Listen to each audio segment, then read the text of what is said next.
آپ کو تعجب ہوگا ڈیرہ اسماعیل خان میں ابھی ایک ہی گھر کا 28واں فرد قتل ہوا ہے آزاداری کے لائسنس کی وجہ سے. اس پورے خاندان کے میں سے 28واں آدمی مارا گیا. ہمارے منہ پھاڑ کے کہتے تھے آزاداری کا کیا فائدہ.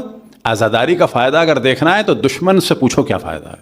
وہ پریشان ہو جاتے ہیں ایک یا حسین سے, اس سیاہ لباس سے, اس علم سے, اس تعزیے سے, اس ذوالجنے سے. وجہ کیا ہے کہ ان کی پالیسی اہل بیت کا ذکر ختم ہو.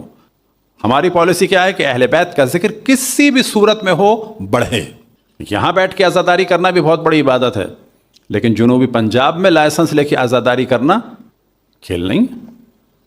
وہاں کی روڈوں پہ آزاداری کرنا کھیل نہیں ہے. اندرون سندھ کے بعض علاقوں میں آزاداری کرنا کھیل نہیں ہے.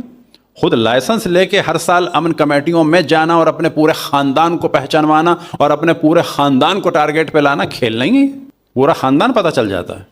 تو یہ ایک ہماری جنرل گفتگو تھی تاکہ پتہ چلے خود ہم کو اپنے بارے میں کہ ہم بہت عظیم ہیں. کس اعتبار سے عظیم ہیں؟ خود نہیں, اہل بیت سے وابستگی کے اعتبار سے. کس اعتبار سے افضل ہیں کہ ہمارے دل میں اہل بیت کی محبت ہے.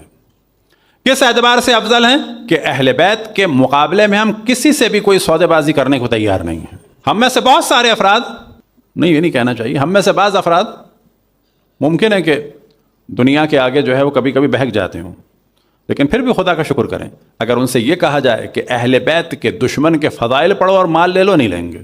تو بعض دفعہ جب ہدایت کا سلسلہ ہوتا ہے اور امر بالمعروف کا سلسلہ ہوتا ہے تو اس کی روش یہ نہیں کہ ہمیشہ نقائص بیان ہو مومنین کے.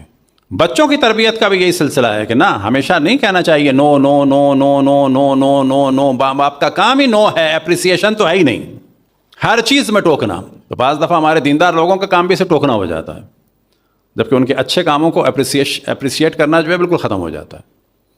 اور جو ہماری سب سے اچھی چیز ہے وہ اہل بیت سے وابستگی ہے, عزاداری ہے خصوصاً, اور خطرناک زمانے میں اور خطرناک جگہوں پہ عزاداری ہے.